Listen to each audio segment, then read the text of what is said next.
Bonjour à tous et bienvenue dans cette nouvelle édition du Grand JT des Territoires. Voici tout de suite les titres de l'actualité. Avec à la une alternative à l'essence, avec la flambée des prix à la pompe, certains automobilistes se tournent vers le bioéthanol moins cher. Mais est-ce une si bonne idée? Vosges Télévision nous donnera quelques éléments de réponse dès le début de ce journal.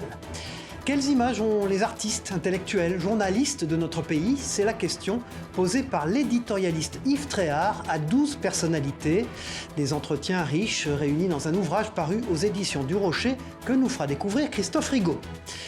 Une immersion rare aussi dans ce journal, dans l'atelier du créateur Christian Louboutin. C'est là que lui et son équipe s'attellent à créer des talons uniques pour les clients et clientes, prestigieuses plutôt. Une plongée dans le secret Louboutin avec la rédaction de Monaco Info.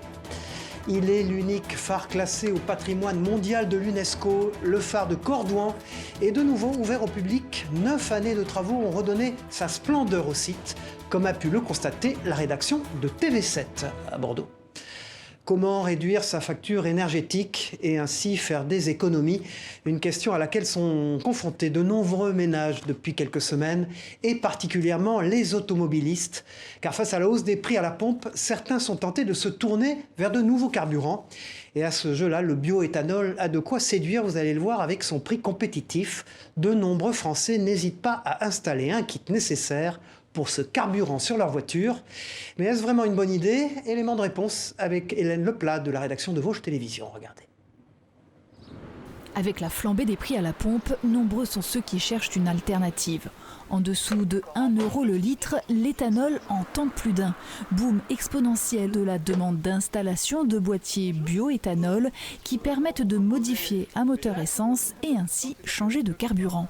Les informations du fabricant lui-même, 600% de commandes en plus. Et nous, à notre niveau, on va dire, on va pas exagérer, c'était 4 fois, 5 fois plus que la normale. Pour répondre à la demande, ce garage a décidé de former un mécanicien. Il lui faut environ 3 heures pour adapter un véhicule. On fait attention à l'emplacement du boîtier. Il ne faut pas qu'il soit près d'une source de chaleur. Et pour les faisceaux, c'est pareil, il ne faut pas que ça soit près d'une source de chaleur. Si c'est un hybride, il ne faut pas que ça soit près des fils haute tension. Conclusion, sur la vingtaine de garages contactés, seuls 3 proposent ce service. À noter que 20% du parc automobile pourrait supporter ce type de modification. L'importance, c'est déjà voir l'état du véhicule. Parce que des véhicules, forcément, qui ont X kilomètres, on ne prendra pas le risque de poser. Parce qu'on peut aussi susceptible d'avoir une usure déjà anormale du véhicule. Mis à part Ford, la plupart des constructeurs ne développent pas de véhicules à l'éthanol intégré. Cette concession reçoit des directives qui incitent à la méfiance, allant jusqu'à annuler la garantie constructeur en cas de modification. On modifie quand même le véhicule, on modifie les informations de la carte grise, donc c'est quand même pas neutre. Une transformation, ça vaut entre 700 et 1500 sur certains modèles. Si l'éthanol est si attractif à la pompe alors qu'il coûte plus cher à fabriquer, c'est qu'il n'est presque pas taxé. Créé à partir de productions agricoles, betteraves et céréales pour 85%, il rejette peu de CO2, une vertu mise en avant par les pouvoirs publics. La région Grand Est fournit une aide de 550 € pour des véhicules qui ont plus de 4 ans. Coût moyen en règle générale, c'est 800 €. TTC, avec la pause et le kit. Donc avec l'aide de la région, normalement, donc ça revient à peu près à 250 € de la poche du client. Plus de 3 semaines après la levée des principales restrictions et alors que sa circulation est encore active, le coronavirus semble être un lointain souvenir pour de nombreux Français. En Martinique, les habitants sont de retour en masse dans les bars, dans les boîtes de nuit depuis la fin du couvre-feu, le 1er avril dernier. Celui-ci était en vigueur depuis le 13 juillet 2021, soit pendant plus de 8 mois. Une libération bien sûr, et forcément les professionnels de la restauration, de l'événementiel sont contents. Les Martiniquais, eux, sont heureux de se retrouver pour faire la fête. Un sujet de ATV Martinique sur place. À l'occasion de la fin du couvre-feu, ces rugbymen venus tout droit de Saint-Barthélemy viennent profiter de l'ambiance martiniquaise. On est venu ici parce que déjà c'est la fin du couvre-feu et qu'on a joué un match qui était important car on vient de Saint-Barth. Fini le couvre-feu à 22 h, on revient sur les horaires habituels, ce qui permet par exemple d'enchaîner les événements. Ce soir, je sors d'une soirée slam au Saint-Esprit. Maintenant, je suis ici pour pouvoir danser, me libérer un peu, profiter de la musique. Et c'est vrai que ça nous a manqué. Ça fait tellement partie de notre notre culture, mais même sans ça, on a besoin de ça. En vigueur depuis le 13 juillet 2021, soit plus de 8 mois, la levée du couvre-feu est une véritable libération pour les professionnels du monde de la nuit. Un soulagement, oui, bien sûr. C'est autant pour nous que pour les clients. Donc de ne plus avoir cette pression de dîner rapidement, de venir s'amuser rapidement. Donc, et en plus de ce soulagement humain, je dirais aussi financier, car malgré les aides de l'État aujourd'hui, on avait du mal, bien sûr, à finir les mois, avec des couvre-feux en dents de scie. La plupart de mes confrères, on se retrouve dans la même situation, on n'était pas prêt à ça. Donc beaucoup de demandes, beaucoup de réservations, mais pas assez de staff malheureusement, parce que beaucoup de personnel soit en fait des reconversions. Et la semaine prochaine s'annonce encore plus chargée, avec cette fois la suspension du pass sanitaire. Thierry Baudet était l'invité de l'émission Face au territoire, jeudi sur TV5 Monde. Le président du Conseil économique, social et environnemental, le CESE, la 3e Assemblée française, a notamment évoqué le rôle que devraient jouer les territoires durant le prochain quinquennat. Écoutez ce qu'il a dit. 175 membres qui sont originaires de toutes les régions françaises, on peut le dire. Les territoires ultramarins qui nous écoutent sont évidemment eux aussi représentés au sein du Conseil économique, social et environnemental. Oui. C'est une spécificité, 6 membres pour représenter les territoires ultramarins. Mais comme vous l'avez dit, les organisations qui sont présentes sur l'ensemble du territoire national désignent des membres venant de tout notre pays, à la fois dans l'Hexagone et dans les territoires ultramarins. L'émission Face au territoire avec Thierry Baudet, le président du Conseil économique, social et environnemental, est à voir ou à revoir sur les sites internet de TV5 Monde, de Nice Matin, de Ouest France et de 20 minutes, les partenaires de cette émission. Le reste de l'actualité marqué ces derniers jours par des températures glaciales sur une bonne partie de la France. Même si les températures sont remontées ces derniers jours, les conséquences de cette vague de froid éclair sont importantes sur les cultures. Les arboriculteurs notamment touchés dans le sud-ouest de la France. Exemple à Moissac dans le Tarn-et-Garonne où ce producteur estime avoir perdu près de 70% de sa récolte de prunes. Une mauvaise nouvelle évidemment qui s'ajoute aux pertes déjà constatées l'an dernier. Pour lui, le dérèglement climatique est en cause. Écoutez-le au micro de Jean-Marc Lucas pour Via Occitanie. Là, vous voyez ces 2 prunes là, vous voyez comme elles sont noires, elles sont gelées. Celle-là, vous voyez qu'elle est verte, elle n'est pas gelée. Toutes les prunes qui étaient sorties de coiffe sont gelées. Il y a 8 jours, on avait 22-23 degrés pendant 8 jours. Alors la végétation a explosé et après c'était du froid qui arrivait du nord de la France.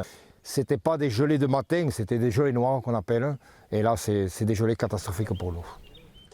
Un froid dévastateur pour ce producteur d'Occitanie qui concerne aussi bien d'autres territoires. Dans l'Aube par exemple, les vignes de Champagne ont subi elles aussi les effets du gel. Alors pour tenter de limiter les dégâts, certains producteurs ont recours à la méthode dite de l'aspersion.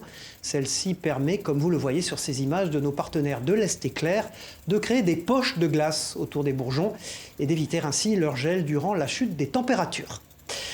Tout à fait autre chose à présent dans ce grand JT des territoires. Connaissez-vous la Dole-thérapie ? Ce nom ne vous dit peut-être rien, pourtant sa pratique se répand dans les établissements pour personnes âgées. Le principe est simple, susciter des émotions chez les patients atteints de troubles cognitifs grâce à l'usage de poupées ultra réalistes. Ces résultats sont immédiatement visibles sur les concernés. Regardez cet exemple dans un EHPAD du Mans avec ce reportage de Diane Lemoisson pour LMTV dans la Sarthe. C'est un joli moment inattendu, plein de douceur, qui a été proposé ce lundi à l'EHPAD public Irène Joliot-Curie du Mans.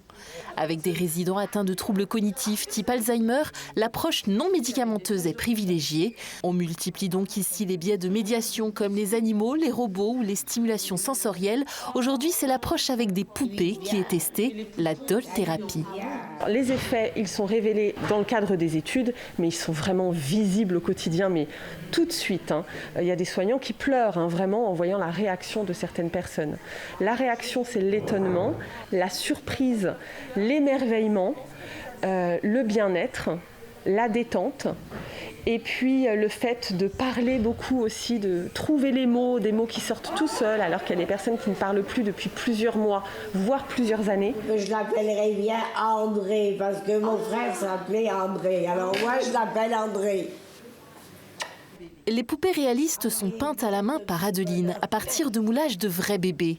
Si ici on pouponne volontiers, il n'est pas question d'infantilisation. On n'invite pas une personne à jouer à la poupée quand on lui présente une poupée. Pas du tout, ça n'a rien à voir. Ici, une poupée, aussi belle soit-elle, n'est pas un jouet. C'est un objet qui attire l'attention et qui génère des émotions, des souvenirs et qui est vecteur de lien social.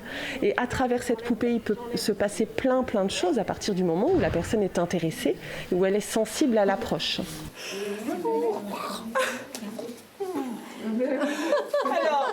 Du rire, des larmes, beaucoup d'émotions en tout cas. Les résidents sont repartis ravis de cette expérience.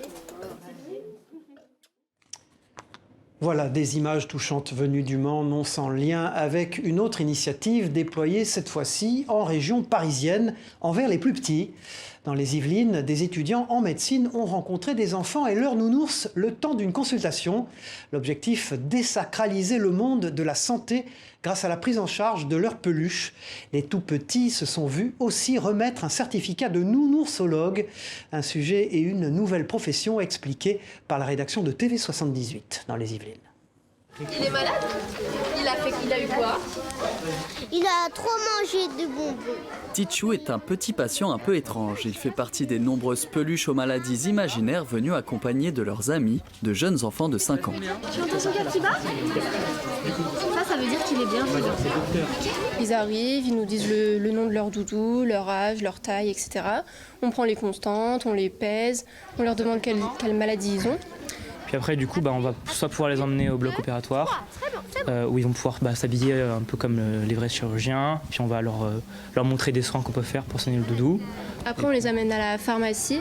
Donc là, on a fabriqué des petits médicaments des faux pour qu'ils puissent vraiment prendre conscience de ce que c'est un médicament.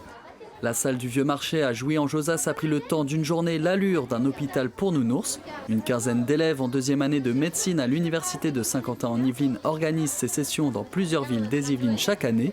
Une façon pour les enfants de découvrir le monde médical d'une autre façon. On va endormir Doudou, comme ça il aura pas mal pendant qu'on va réparer son bras, d'accord? C'est justement pour les sensibiliser déjà au milieu médical, pour qu'ils aient moins peur, pour que quand eux ils seront amenés à aller chez le médecin, ils aient confiance. Parce qu'en général les enfants ils sont un petit peu effrayés, surtout par les blouses blanches parce qu'ils connaissent pas trop. Mais là le fait de les avoir vus en amont avec leur doudou, ça leur fera moins peur quand ils iront à l'hôpital ou même chez le médecin généraliste. D'accord, vas-y. Et pour les étudiants, de se former à communiquer avec les plus petits. On voit souvent l'adulte et je trouve ça hyper bien d'avoir un peu une approche avec les enfants parce que c'est pas la même chose. Ils comprennent pas pareil, il faut agir différemment. Et entre les différents mots attribués aux peluches par les enfants, une thématique semble revenir plus que les autres. En plus qu'il a le Covid. Il a le Covid en plus. Mais que personne ne s'inquiète, tous les nounours ont été soignés à la fin. Les enfants se sont vus chacun attribuer un diplôme de nounoursologue pour en témoigner. Un suivi des patients se fera ensuite dans leur classe avec leurs professeurs. En pleine campagne présidentielle, quelle idée se fait-on de la France d'aujourd'hui? La question mérite d'être posée. Elle est l'objet du dernier livre de l'éditorialiste Yves Tréhard, intitulé « Une certaine idée de la France ». Le directeur adjoint de la rédaction du Figaro s'est entretenu avec 12 personnalités du monde des idées, de droite comme de gauche. Un ouvrage passionnant qui nous livre 12 regards très aiguisés sur notre pays. Christophe Rigaud a rencontré Yves Tréhard pour évoquer avec lui son ouvrage. Regardez. Ils sont intellectuels, journalistes, artistes, et tous ont une certaine idée de la France, d'après l'expression du général de Gaulle, reprise par Yves Tréhard pour sa série d'entretiens diffusée par la chaîne parlementaire. Aujourd'hui, ces rencontres font l'objet d'un livre. Et ce qui a surpris le journaliste, c'est l'optimisme de nos intellectuels. Ce qui m'a étonné, alors qu'on est dans une période où on est souvent très nostalgique du passé, un peu déprimé, eh bien, ce qui est assez intéressant, c'est de voir que ceux que j'ai interviewés ne sombrent pas dans le pessimisme. Ils restent optimistes sur l'avenir et ils sont persuadés que la France, évidemment, a un rôle à jouer. Ils sont persuadés que la France a encore des ressources pour surmonter les difficultés et pour faire face aux défis qui se posent à elle en ce XXIe siècle. 12 regards sur la France qui vont au-delà des clivages politiques. Ce clivage gauche-droite, il existe évidemment, il est toujours là, mais il est aussi, je dirais, accompagné, conjugué avec d'autres clivages qui sont des clivages plus ou moins, par exemple, on est plus ou moins ouvert sur l'extérieur. Vous en avez qui sont très centralisateurs, d'autres qui sont beaucoup moins. Derrière l'ouvrage d'Yves Tréhard, il y a une maison d'édition, les éditions du Rocher, qui défendent la place du livre dans le débat d'idées. Quand on voit la brièveté des messages sur les réseaux sociaux, la manière dont sont menés malheureusement beaucoup de débats télévisuels ou radiophoniques, on s'aperçoit que le livre reste quand même un outil privilégié pour exprimer une pensée, la développer, la construire et la faire partager. Je crois que le livre est un véritable outil pour se créer une réflexion de fond, pour créer une réflexion de fond, alimenter ce débat des idées. Et je crois que c'est un outil qui permet à celui qui l'utilise de rester libre face à l'argument qui lui est asséné. À l'heure où les Français s'apprêtent à élire leur président ou leur présidente de la République, ces entretiens peuvent aider le lecteur et le citoyen à aiguiser son esprit critique. Voilà, et aiguiser sa curiosité, cela passe aussi par l'apprentissage. Expliquer l'économie via de courtes vidéos, c'est l'objectif du concours 3 minutes pour comprendre. Un concours national organisé par l'Association des professeurs de sciences économiques et sociales, auquel participent des classes du lycée de Balagne en Corse. Après des semaines de création, 2 vidéos ont été sélectionnées et sont présentées sur YouTube. Le groupe dont la vidéo réalisera le plus de likes remportera ce concours aussi pédagogique que connecté. Propos et explications recueillies au micro de Pierre Pasqualini de la rédaction de Via Télépaésé en Corse. C'est un concours d'économie qu'on a réalisé grâce à notre professeur d'économie qui nous a proposé en octobre environ. C'est un concours national, donc c'est faire une vidéo sur une notion économique. On a choisi le protectionnisme, ça nous semblait attirant et puis c'était une notion qu'on avait très bien compris en cours, donc on pensait que la représentation en vidéo, ça serait pas un problème. Il faut tout préparer à l'avance et seulement ensuite passer à la vidéo et après au montage et aux voix off. On espère aller loin, on espère aller très loin, mais ça va être compliqué parce que on est devant des grands lycées, des très grands lycées en France. De l'économie au sport dans ce grand JT des territoires, en Savoie, 600 collégiens ont bénéficié d'une sortie scolaire pas comme les autres. Ils ont profité des joies de la glisse dans un bobsleigh sur la piste olympique de la Plagne. Rien que ça, à l'approche des Jeux olympiques de Paris 2024, c'est un événement qui a pour but de promouvoir les valeurs du sport en France. Récit de la journée à toute vitesse dans ce reportage de Lucas Ruche pour la rédaction de 8 Mont-Blanc. Une fois le casque enfilé, les voilà fin prêts. Ces collégiens savoyards s'apprêtent à dévaler les 1,5 km de descente de la piste de bobsleigh de la Plagne. Une fois lancé, le bob raft composé de 4 personnes prend petit à petit de la vitesse pour atteindre jusqu'à 80 km/h. Loin de leur salle de classe, ces élèves prennent rapidement goût aux sensations fortes. Et à l'arrivée, ils affichent tous un large sourire. C'était super bien, franchement, à refaire. Hein. Des sorties scolaires comme ça, c'est pas tous les jours et c'est bien d'avoir ça dans le collège. J'arrêtais pas de crier, tout le long j'ai crié le nom de ma copine. Invités par le département, ces collégiens ont participé à la première étape de la Trace des champions. D'ici aux Jeux olympiques 2024, 6 rendez-vous comme celui-ci seront proposés en Savoie. Les élèves ont d'ailleurs pu échanger avec certains athlètes olympiques, ravis de partager leur passion. Ils sont hyper contents, ils ont le sourire, ils sont motivés, ils sont intéressés, donc ça fait vraiment plaisir de faire découvrir notre sport.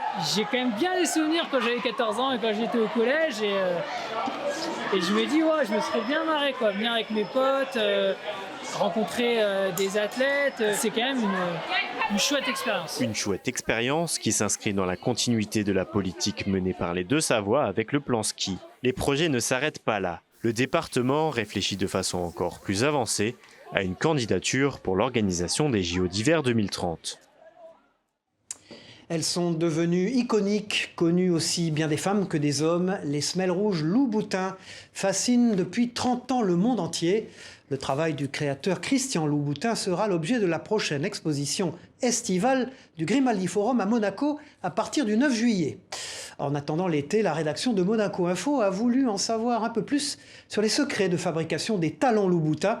Elle s'est rendue dans son atelier parisien. Un reportage et un témoignage du créateur rare. Regardez. Donnez à une femme les bonnes chaussures et elle pourra conquérir le monde, disait Marilyn Monroe. Qui n'a jamais rêvé, ne serait-ce que l'espace d'un instant, devant une paire de talons aiguilles siglés Christian Louboutin. En l'espace de 30 ans, le créateur parisien a réussi à imposer sa célèbre semelle rouge à travers le monde. Dès l'entrée de l'atelier, une forte odeur de colle s'y dégage. Sur les formes en résine, des noms bien connus, mais que l'on ne pourra pas dévoiler. On est à l'atelier où on fait des paires spéciales. Des paires spéciales, ça veut dire pour des clientes spéciales, mais ça veut dire pour des projets spéciaux, ça veut dire aussi pour les défilés. Donc voilà, tout ce qui n'est pas en série. Dans cet atelier, 5 paires de petites mains magiques travaillent pour créer le parfait soulier sur mesure. C'est une véritable expérience haute couture qui est réalisée ici. De la prise de mesure du client à la forme en résine qui reprend les particularités exactes du pied, jusqu'à la personnalisation à la main de chaque paire. L'atelier est niché derrière une imposante porte cochère de la rue Jean-Jacques Rousseau, une rue à laquelle Christian Louboutin est très attaché. Je m'y suis installé il y a exactement 30 ans, rue Jean-Jacques Rousseau, au numéro 19. Et puis ensuite, il y a eu le 21, il y a le 23, il y a le 25, il y a le 27, le 29, le 14, le 5, différents endroits. Mais plutôt que de changer, j'ai trouvé que c'était important de garder le lieu où tout a commencé pour moi, en tout cas au niveau de mon travail. Aujourd'hui, le créateur parisien possède plus de 145 boutiques à travers le monde. Véritable savoir-faire à la française. Depuis le début de l'aventure, Louboutin, chaque paire achetée est accompagnée de son pochon rouge et de sa boîte craft. Des éléments qui font l'histoire de la marque à la semelle rouge depuis 30 ans. Un travail d'exception qui continuera de faire rêver pour longtemps encore les passionnés de mode. Et notez donc dans vos agendas l'exposition consacrée à Christian Louboutin au Grimaldi Forum de Monaco à partir du 9 juillet. Celui-ci est à découvrir ou redécouvrir à présent. Le phare de Cordouan a rouvert ses portes au public en ce mois d'avril. Le site aux 20 000 visiteurs annuels quand même a été classé en juillet dernier au patrimoine mondial de l'UNESCO. Les premiers touristes de la saison ont pu découvrir le phare rénové et embelli par plusieurs années de travaux. Un reportage avec Agathe Bilstein de la rédaction de TV7, la chaîne du groupe Sud-Ouest. Au milieu de l'estuaire de la Gironde, dressé sur son plateau rocheux, l'unique phare au monde inscrit au patrimoine mondial de l'UNESCO. Chaque année au mois d'avril, il rouvre ses portes au public. À peine arrivé au pied du phare de Cordouan, les réactions des premiers visiteurs sont unanimes. Le découvrir est juste merveilleux. Alors là, on a l'impression que c'est tout neuf, quoi. On a un petit peu de... Il y a une surprise qui est assez étonnante. Mais non, c'est magique, c'est un chef-d'œuvre, ça. Un chef-d'œuvre de 64 mètres qu'il faut préserver. Pendant 10 saisons d'affilée, chaque centimètre du phare, du bâtiment annulaire à la chapelle, en passant par la lanterne, ont été remis quasiment à neuf. Un défi pas facile à relever, mais nécessaire. Le but est d'entretenir avant de pouvoir restaurer. Et parfois, on est obligé de combiner les deux. Vous avez bien remarqué, évidemment, que les conditions sont très difficiles. On a du vent, on a du sel, on a la houle qui font que Cordouan n'est pas un bâtiment comme les autres. Il est en pleine mer. Et donc, on doit intervenir d'autant plus. Relever les pierres, les tailler, les sculpter, le travail a été colossal. Même s'il reste encore quelques finitions, le site a pu rejoindre la prestigieuse liste des biens inscrits au patrimoine mondial de l'UNESCO. Pour ceux qui ont travaillé sur le chantier, c'est un aboutissement. Savoir qu'il a été inscrit après qu'on ait passé 6-7 ans ici, c'est sûr que c'est glorifiant. Ouais. Cordouan, ça reste, je pense que toutes les personnes qui sont venues travailler ici l'auront en mémoire un sacré bout de temps parce que c'est un chantier hors norme. Des travaux continueront d'avoir lieu tous les hivers pour entretenir le site. Le phare qui brille depuis 1611 n'est pas près de s'éteindre. Restons dans le Sud-Ouest pour boucler ce grand JT des territoires avec à Toulouse le début de la 9e édition du Mr Freeze. Cette exposition géante d'artistes locaux, nationaux ou internationaux se tient jusqu'au 8 mai dans la Cité Rose. Les œuvres urbaines de 70 artistes y sont à découvrir. Cédric Lastour, alias Rezo, graffeur depuis 30 ans et président du festival, nous en dit un peu plus. Il est interrogé par Manon aussi du journal La Dépêche du Midi, nos correspondants sur place. On l'a divisé en deux parties bien distinctes. Une où on peut lâcher prise, sans risque. Et les seuls risques, on les a vitrés pour qu'il n'y ait pas de problème, mais où on est tranquille, il y aura un DJ au-dessus, on a mis les lumières qu'il faut, il y aura de la musique, on pourra et danser, et faire du sport, et regarder des spectacles. Et l'autre partie où on va rentrer dans un contexte un peu galerie, plus cosy, où là on va rentrer un peu dans l'intimité du travail des artistes. Des artistes, il y en avait dans l'eau il y a quelques jours dans les Pyrénées-Orientales.